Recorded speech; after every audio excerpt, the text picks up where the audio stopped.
Bueno, moi bons días a todos e a todas. En primeiro lugar, agradecer a invitación para poder participar neste congreso e a particularizo en Manuel e ter a oportunidade de, facer un pouco, feito, vexo moitas caras coñecidas o que veño facendo nos últimos tempos, que facer un pouco proselitismo da Lei de Residuos e explicar un pouco cales son as implicacións máis importantes para a regulamentación para a actividade local, para a actividade das entidades locais na aplicación desta lei que realmente establece un marco realmente, como digo, moi ambicioso.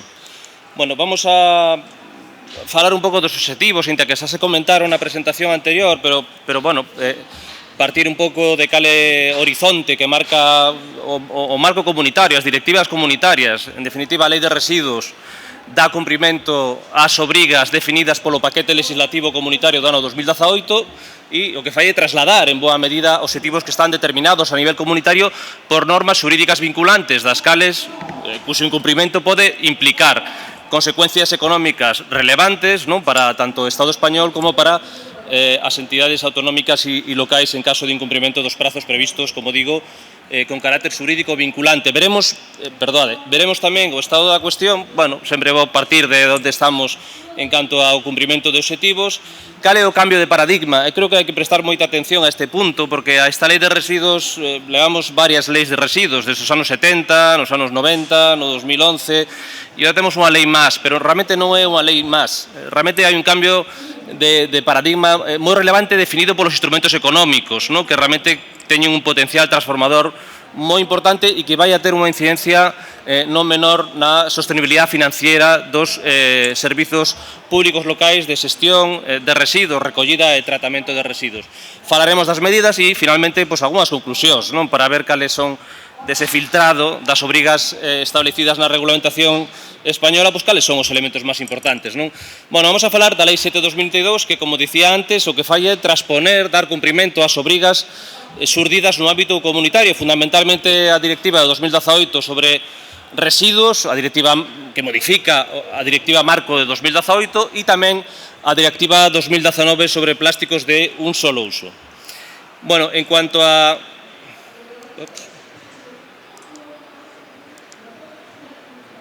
En canto ao estado da cuestión, aquí partir do que é a situación xeral en España, hai un informe de xullo de 2023 da Comisión Europea que periódicamente revisa o cumprimento das obrigas comunitarias e neste caso o panorama que nos ofrece este informe da Comisión Europea que é o 36%. Estamos con datos, creo que 2020, no 36,4% de reciclaxe de residuos municipais.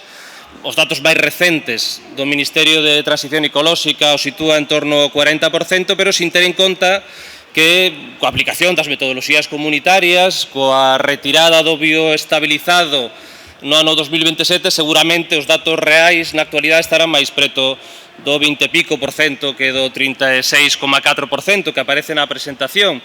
E os obxectivos xa os coñecemos. De feito, no ano 2020 incumprimos o obxectivo do 50% da reciclaxe e temos cara adiante este obxectivo do 55% no ano 2025.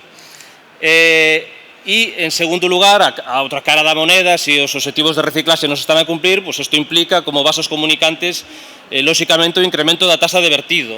O obxectivo comunitario cara a 2035 do 10%, cando na actualidade estamos nuns porcentaxes de tasa de vertido de residuos municipais do 52%. Por tanto, como vemos, o estado da cuestión non é o desexable e a propia Comisión Europea indica que un dos problemas da xestión de residuos en España é o escaso avance na reducción e un panorama bastante estable, tanto en termos de porcentaxes de reciclaxe de residuos municipais como de porcentaxe de vertido nos últimos anos. Un panorama de estabilidade que precisa cambios. E os cambios, se veñen, van vir por vía dos instrumentos económicos.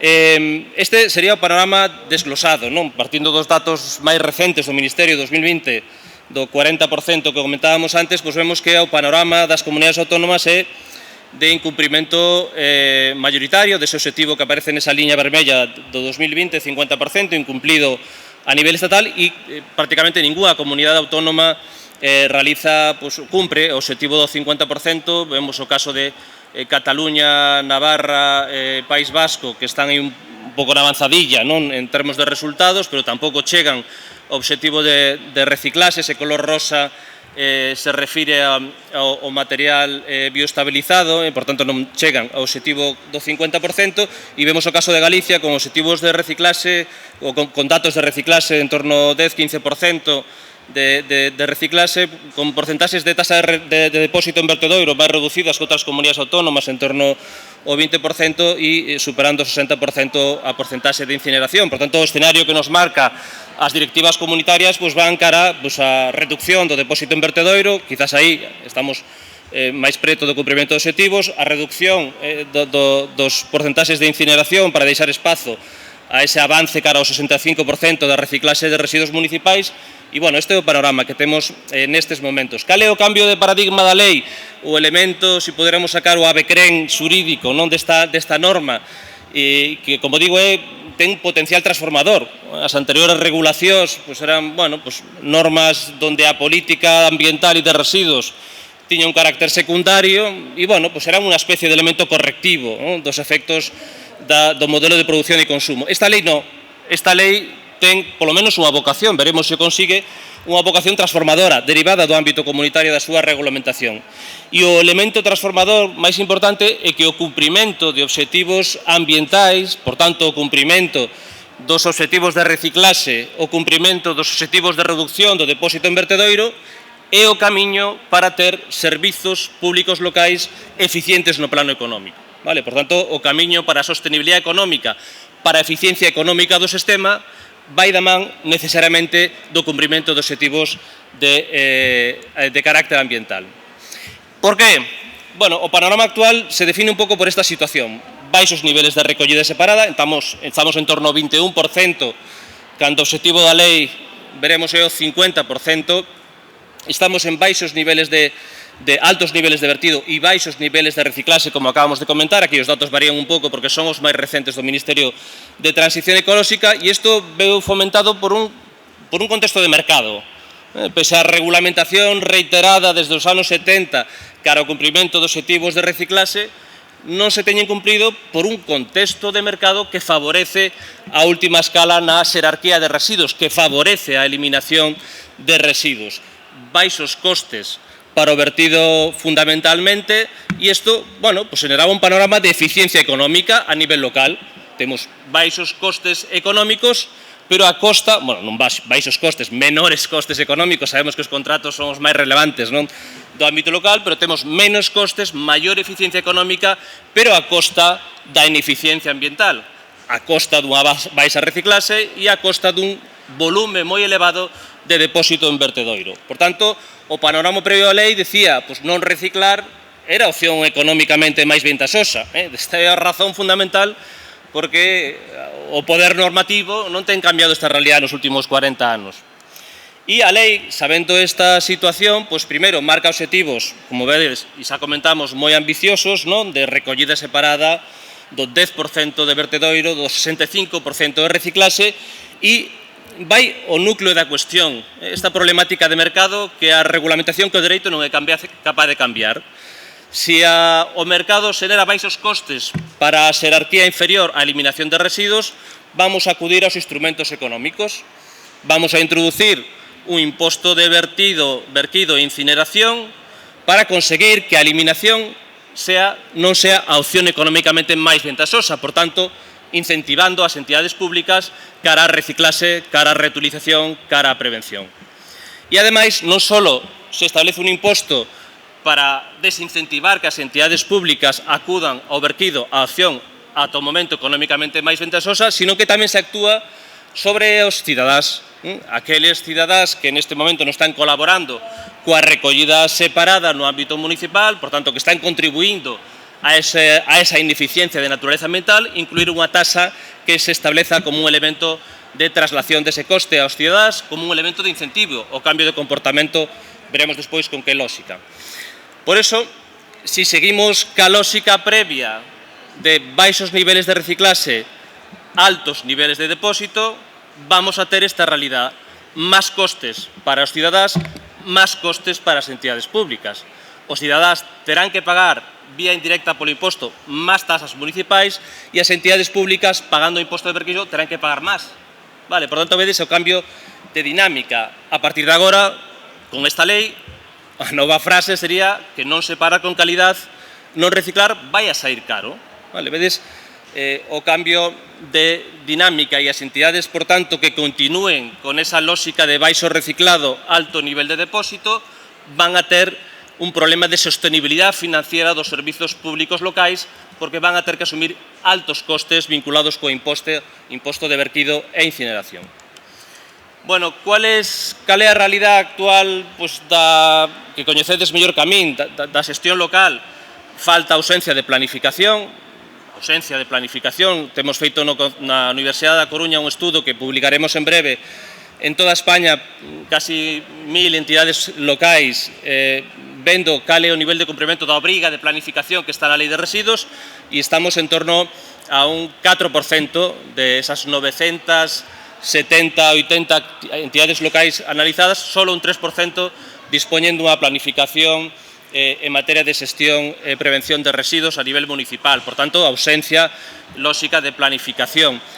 Tasas deficitarias, a cobertura das tasas reflexan o 50-60% dos custos reais dos servizos públicos locais. Xestión contractual ineficiente, a ineficiencia derivada dos resultados que estamos vendo, tanto dos contratos de recollida como de tratamento. As ineficiencias derivadas tamén da falta de execución de control na execución contractual e nesa execución se producen ineficiencias económicas moi importantes.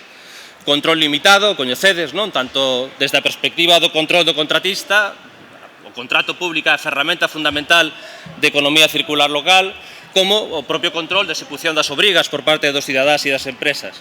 E, en último lugar, a ausencia de información. Carecemos de datos e na ausencia de datos é moi difícil ter unha planificación efectiva e o círculo se retroalimenta de xeito negativo. E o que plantea a nova regulamentación comunitaria e a nosa lei de contratos do sector público é unha administración para a economía circular. Temos esa administración? Non. Temos unha administración no anterior modelo, unha xestión operativa, funcional, para executar un servizo público local, pero sin perspectiva estratégica, sin perspectiva de economía circular. Pero o deber ser, que define a lei de residuos, é este. Pasamos unha administración estratégica e profesionalizada, donde ten que haber planificación. Se queremos xestión estratégica con perspectiva de uso racional dos recursos, temos que ter un plan, temos que ter unha estrategia. Esa estrategia completada cunha ordenación. As ordenanzas municipales ten que estar actualizadas. O segundo estudo que temos feito na Universidade da Coruña, exactamente co mismo número de entidades locais, casi 1000 entidades locais, indica o mesmo resultado que dicíamos antes. Solo un 4% de entidades municipais en toda España de máis de 5.000 habitantes teñen unha ordenanza actualizada á Lei de Residuos e Solos Contaminados. Planificamos e ordenamos, e ao mesmo tempo incentivamos os actores públicos. Veremos despois como, fundamentalmente o cidadá, a través da tasa municipal con perspectiva de pago por xeración. En cuarto lugar, a xestión contractual. Unha mala preparación do contrato nos aboca necesariamente, sean contratos de recollida ou contratos de tratamento, nos abocan necesariamente ao incumprimento dos obxectivos comunitarios. A preparación contractual é fundamental. Dispoñer de medios profesionalizados. Temos esta administración? Creo que non. Inspección e sanción, tanto a inspección propia vinculada cos contratos públicos como a propia posta en marcha desa policía local de residuos, non? En fin, hai un elemento aquí intangible que coñecedes e que actúa nestos problemas de fondo, que é a falta de vontade política. Mentras a política de residuos non sea un elemento prioritario, na política municipal, dificilmente se van a activar as ferramentas necesarias, a estructura organizativa precisa para unha xestión profesionalizada. E, finalmente, de todo ese proceso, dispoñer de datos que é o que nos permite retomar o proceso de planificación. Sin datos non hai planificación, sin datos non temos horizonte cara ao cumprimento dos obxectivos comunitarios. Algunhas medidas da lei. A primeira, e creo que é máis sutil, creo que aboca as entidades locais a redefinir o alcance dos seus servizos, redefinir o alcance dos seus servizos de recollida municipal. Por qué? Porque a lei limita o concepto de residuo doméstico. Mellor despois na mesa redonda podemos precisar esta cuestión, porque ten matices que agora non teño tempo a dar. Establece tamén un concepto diferenciado de residuos comerciais non peligrosos, abrindo a posibilidade de que as entidades locais podan pois dar esa alternativa aos produtores de residuos comerciais para que utilicen ou ben a xestión privada ou ben o sistema público, pero ten que haber unha previsión a través dunha ordenanza pública. E tamén a lei abre a posibilidade, incluso, de a través de ordenanza, obrigar os produtores de residuos comerciais a utilizar exclusivamente a xestión pública, cando se acredite no procedimento de aprobación desta ordenanza que ofrece maiores niveles de eficiencia, incluso a posibilidad de impedir a xestión privada aos responsables de residuos comerciais, fundamentalmente grandes produtores. E, finalmente, un elemento que creo que é moi relevante, que é a non incorporación do residuo industrial. O residuo industrial non é residuo municipal. O residuo industrial, o residuo de orixe industrial que se deriva da actividade propia industrial, non é residuo municipal, non é un residuo de competencia local. En segundo lugar, as obrigas de recollida separadas. Xa as coñecemos, temos ese horizonte aí, cun pequeno matiz, que esa obriga se incumpre desde o 30 de xuño de 2022. A legislación básica do Estado, obrigada en todas as comunidades autónomas, establece que as entidades locais de máis de 5.000 habitantes terían que ter implantado, seguramente de xeito pouco realista, pero esta é a obriga que establece a lei estatal, desde o 30 de xuño de 2022, e despois temos o acompañamento desas recollidas separadas, fundamentalmente de residuos textiles e a de residuos voluminosos tan relevantes para conseguir obxectivos de reutilización, para retirar tamén do ciclo de residuos municipais, de xestión de residuos municipais, residuos que en términos de volume e de afectación á xestión e o tratamento son tan relevantes. As obrigas de recollida separada, a lei establece unha obriga, a exixencia de priorizar os modelos de alta eficiencia. É unha obriga do legislador, por tanto, cando preparamos os nosos contratos de recollida selectiva, teremos que xustificar no expediente porque non priorizamos estes modelos. O legislador entende que son os modelos máis eficientes no plano económico ambiental, que son os modelos porta a porta e os modelos de contenerización intelixente, dos contenedores pechados, fundamentalmente porque están vinculados a obxectivos acreditados de recuperación de materiales en porcentualmente máis importantes e, ademais, porque son aqueles que permiten desanonimizar, non sei se existe esta palabra, eliminar o anonimato na xestión dos residuos e aplicar determinadas ferramentas que requiren isto, como as tasas municipais de pago por xeración, que é unha ferramenta, como digo, moi relevante. Bueno, cales son esas ferramentas que facilita a lei de residuos das entidades locais? Partindo, insisto, da premisa desa administración local de Fórmula 1. En fin, este é o que marca a regulamentación comunitaria. Temos que facer tempos por volta de Fórmula 1, pero despois temos un Seat Ibiza. Esta é a situación.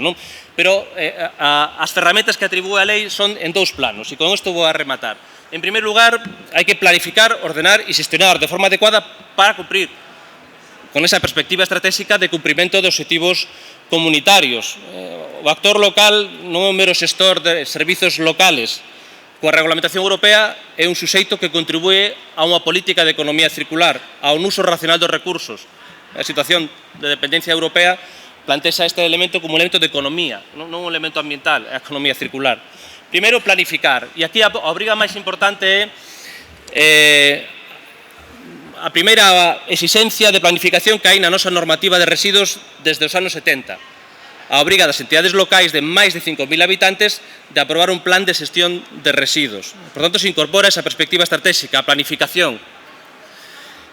En segundo lugar, continúan as mesmas previsións, as mesmas posibilidades que se establecían, a posibilidad de establecer un programa de prevención de residuos e incluso naqueles casos de entidades locais máis ambiciosas de poder establecer unha estrategia circular, pero en todo caso a única obriga é esa de aprobación de plans de xestión de residuos para dar cumprimento nos plazos ás obrigas de recollida separada e ás obrigas de cumprimento de obxectivos. En segundo termo, hai que ordenar, definir cales son o modelo básico do noso sistema de recollida selectiva e establecer as obrigas para os cidadáns e empresas no cumprimento no acompañamento, no cumprimento destes obxectivos. Por iso, a obriga de aprobar unha ordenanza. A lei establece a necesidade de revisar ou aprobar novas ordenanzas adaptadas á lei de residuos e economía circular. Además que ten elementos non menores de implicacións prácticas. temos que definir o alcance da recollida selectiva, da nosa recollida selectiva con relación aos residuos comerciais. A lei ofrece un modelo para armar e temos que lexir o modelo. Vamos a alcanzar os residuos comerciais, non nos vamos a alcanzar, se nos metemos na recollida de residuos comerciais vai a ser como unha mera posibilidade para o sector privado, vamos a obrigar a grandes produtores, temos que tomar decisións e iso require a previsión a través de ordenanza municipal. En terceiro lugar, e digo porque prácticamente hai un orde lóxico neste proceso, non? Son as ordenanzas fiscais, que establezan tasas con 3 notas, no deficitaria, actualmente estamos nun 50-60% de cobertura de costes na tasa municipal, unha tasa que reflexe o coste real. Isto é un cambio moi importante. Ata o momento, coa regulamentación fiscal, podíamos facer un uso político das tasas municipais. Podíamos repartir os custes entre os cidadáns a través da tasa e o orzamento público. Podíamos opacar costes a través dos orzamentos municipais. Neste momento non é posible. As tasas municipais non admiten modelos mixtos, sino modelos únicos de traslación de coste real aos cidadáns. Por tanto, a tasa ten que reflejar o coste real dos servizos de recollida, tratamento e outros elementos complementarios que non vou a mencionar. E, finalmente, a lei dice que permitan modelos de pago por xeración. Por tanto, que fagan posible o pago por xeración. Isto se pode facer de forma máis ambiciosa e seguramente na fase inicial habrá que introducir bonificacións que estén vinculadas á participación en determinados proxectos e iniciativas que se desenvolvan no ámbito local. En todo caso, ordenanzas fiscales que se adecúen, como digo, a esas 3 notas e a última delas que permitan ese pago por xeración e aquí a vinculación cos modelos de alta eficiencia.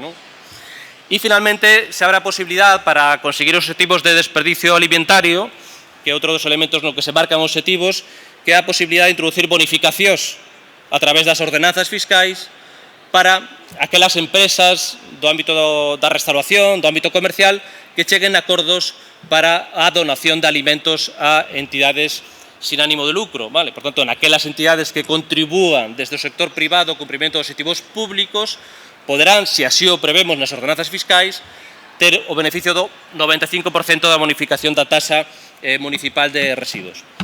En terceiro lugar, se planificamos, ordenamos e establecemos incentivos, temos que xestionar.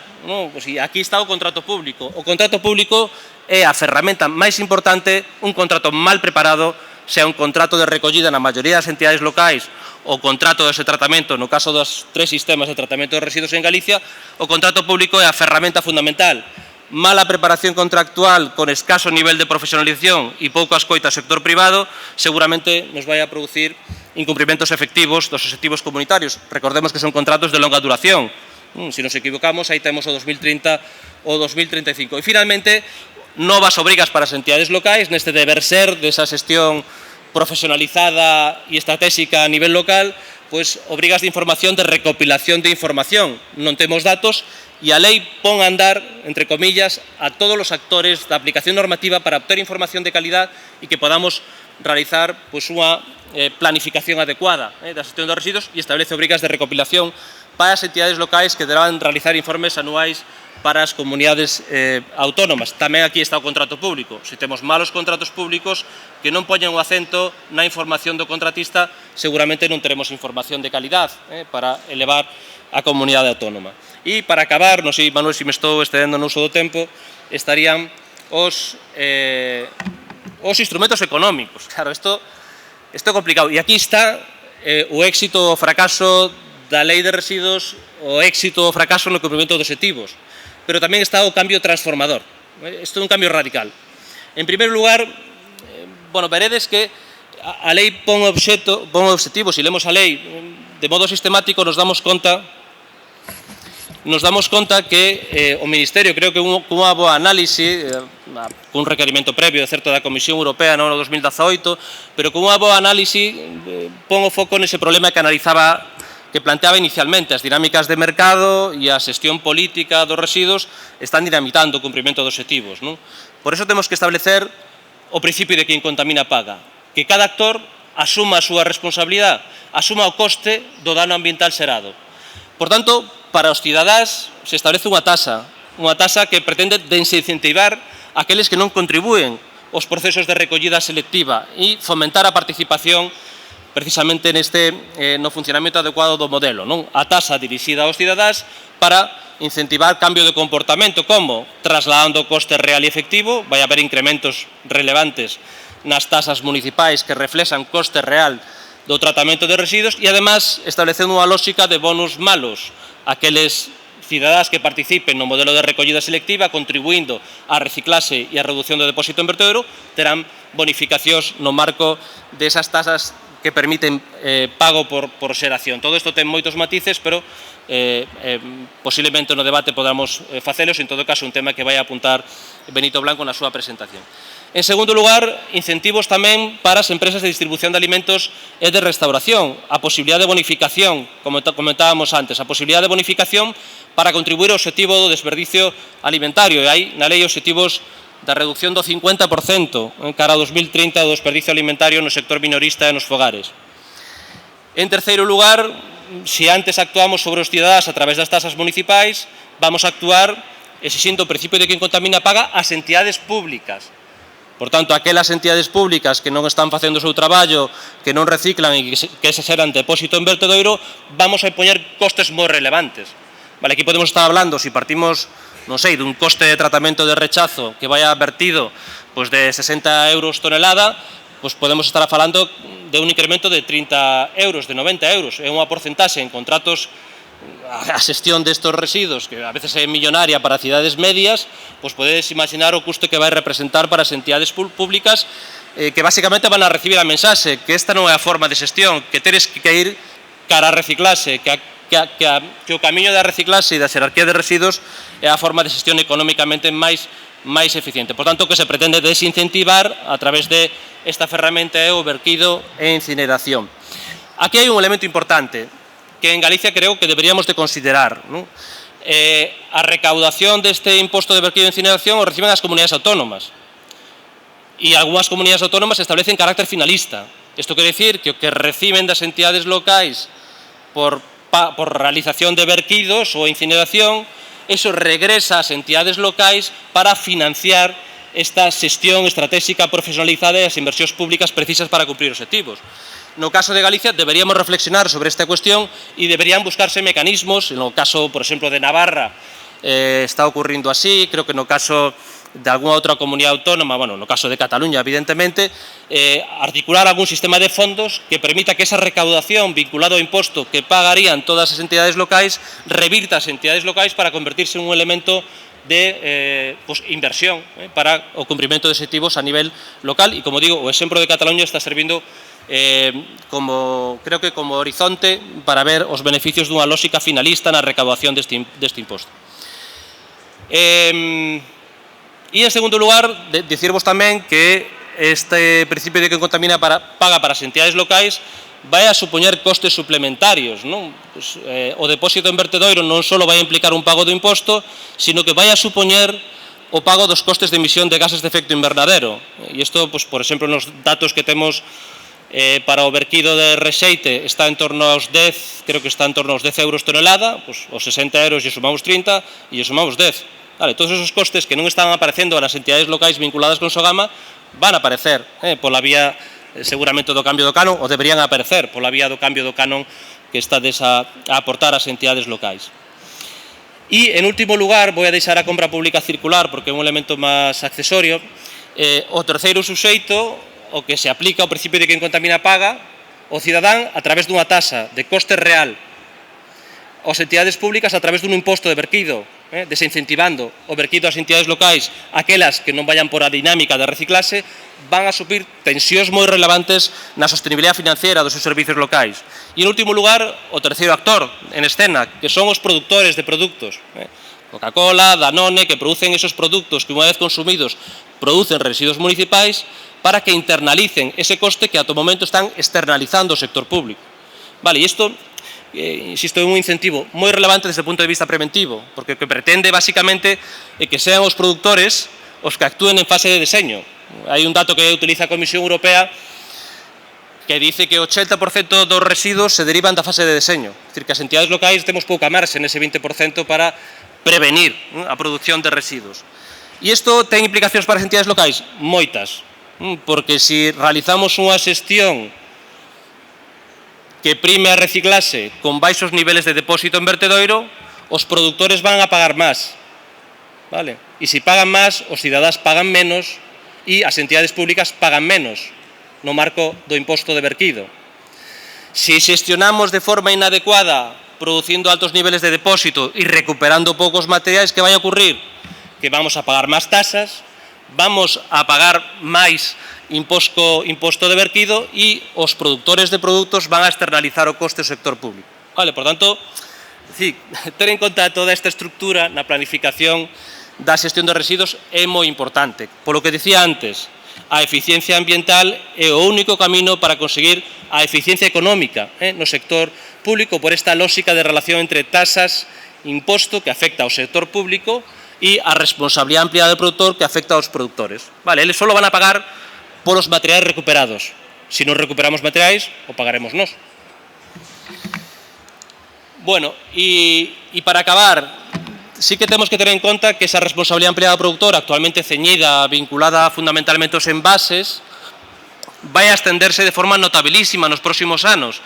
E isto que temos que ter en conta, sobre todo nos procesos de preparación contractual, vai a incorporarse o textil, a responsabilidade ampliada do produtor no sector textil. O sector textil estaba externalizando o 100% o coste da xestión dos residuos vinculados aos produtos textiles ao sector público. Vai a ter que internalizar o coste. En 2025 vai a estar implantado un sistema de responsabilidade ampliada do produtor. Terá que haber tamén convenios co sector textil que financien os produtores de produtos. O sector dos mobles e voluminosos, o 100% coste externalizado ao sector público. Bueno, o 100% quizás non, pero moi importante, no 2025 vai haber implantado un sistema de responsabilidade ampliada do produtor.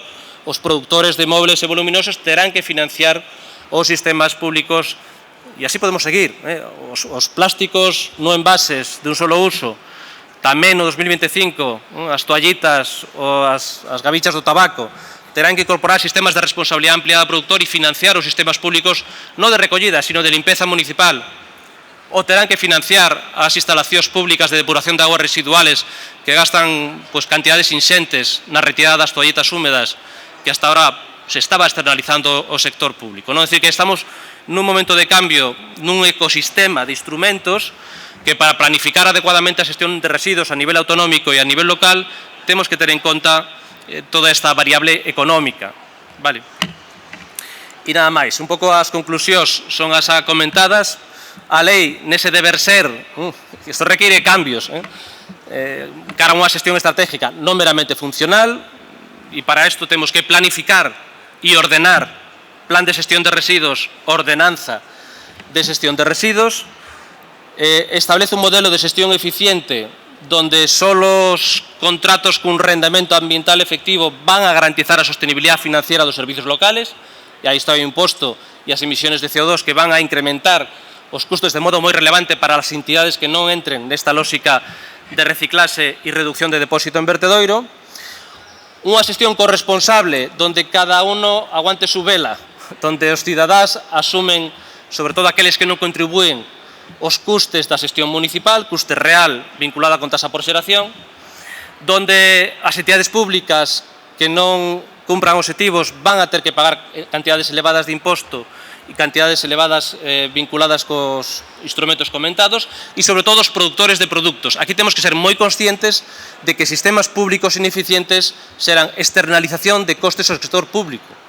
Cando non facemos ben o traballo recuperando materiais, cando incrementamos o depósito en vertedoiro, os produtores de produtos están externalizando o coste ao sector público, non están asumindo o seu coste, porque van a pegar non só os sistemas que coñecemos na actualidade, os sistemas de envases, sino os que van a vir no futuro de modo moi relevante, van a pagar por materiales recuperados, non por aquilo que fai mal o sector público. Unha xestión profesionalizada con suficiente conocimiento e capacidade técnica. Se non temos isto, pues, creo que nos podemos olvidar de calquera ambición de cumprimento de obxectivos, e aquí as solucións non son regulatorias, son organizativas. Se non adecuamos ou establecemos unha asimetría entre a vontade política comunitaria e a vontade política local, actualmente a asimetría absoluta. No ámbito europeo, política económica de primer orden no ámbito local política ambiental de segundo orden. Se non facemos esa armonización, dificilmente vamos a conseguir objetivos. E aí está o plano organizativo. Se non é un elemento prioritario, non vamos a reforzar e profesionalizar o sector público, incluso con perfiles novos. Es decir, que isto, insisto, bueno. E, finalmente, a transparencia. Na xestión contractual, creo que é moi importante, que se comentaba tamén na presentación anterior, transparentar os resultados, pero tamén transparentar os costes e os ingresos, transparentar que están pagando, cal é as tasas municipais, cal é a cobertura de costes de tasa municipal, transparentar cales son os custes dos contratos públicos, transparentar cales son os custes do imposto de verquido. Aí, a partir de aí, podemos empezar a facer unha política madura, podemos empezar a esperar unha cidadanía madura, que empeza a preguntar por que teño que pagar esta tasa municipal cando tes estes porcentaxes de depósito en vertedoiro, por que teño que asumir o coste que corresponde aos produtores de produtos por unha mala xestión pública. E, finalmente, eu creo que elemento que non depende da regulamentación, o dereito non cambia a realidade, que é a vontade política. É unha vontade política onde, como decíamos, se asuma a política de residuos como unha política de xestión de recursos de carácter prioritario na xestión municipal, e con isto creo que iría da man do resto das cuestións comentadas, de aspecto organizativo, do cumprimento das obrigas comunitarias. Creo que este elemento é o máis importante, máis alá do ámbito regulatorio, sobre todo que non se den dinámicas de opacar costes nos orzamentos públicos, sino que empecemos a tratar a cidadanía de xeito democrático maduro, e que sobre esa base de transparencia podamos entre todos asumir os defectos dos modelos e construir unha mellor xestión de residuos cara a futuro para as entidades locais. Nada máis, moitas gracias pola atención. Gracias.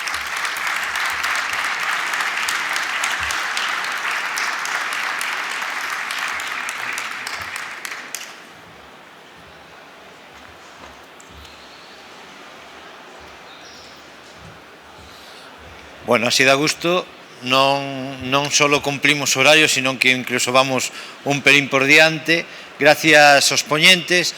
Bueno, como vedes, son moitos os retos, é preocupante a veces que cando das xiras por concellos que non se vexa que fai falta personal para tramitar todo isto, non estades preparados. A gran maioría dos concellos de Galicia non teñen técnicos de medio ambiente que lle poidan acabar simplemente emitindo as memorias finais que todos os concellos vades ter que emitir co porcentaxe de residuos. Todo isto é planificación, como ben comentaba o profesor Pernas, perdón. E, bueno, teremos tempo a falar, o seguinte que nos vai a afondar un pouco máis nestes temas vai ser Benito Blanco, xusto despois do café, que nos vai falar de como temos que redactar estas taxas, tendo en conta a incertidume que tamén temos a día de hoxe, que temos que redactar unhas taxas cando aínda hai contratos con algúns dos scraps, ou incluso hai algúns dos scraps que están sin poñerse en marcha aínda. Co cal, bueno, a incertidume alta, os obxectivos son ambiciosos, pero agora vámonos tomar un café tranquiliños, relajarnos. Ampliamos bastante o tempo do café para que teñades tempo a falar entre vós, para que abordedes os poñentes se os vedes por aí, tanto a Benito que anda por aí, como, bueno, a quen poidamos que este. E empezaremos a 1:00 en punto. Vale, se podedes achegarnos un poquinho antes, aproveitade para ver un poquinho a feira, e a 1:00 en punto arrancamos. Gracias.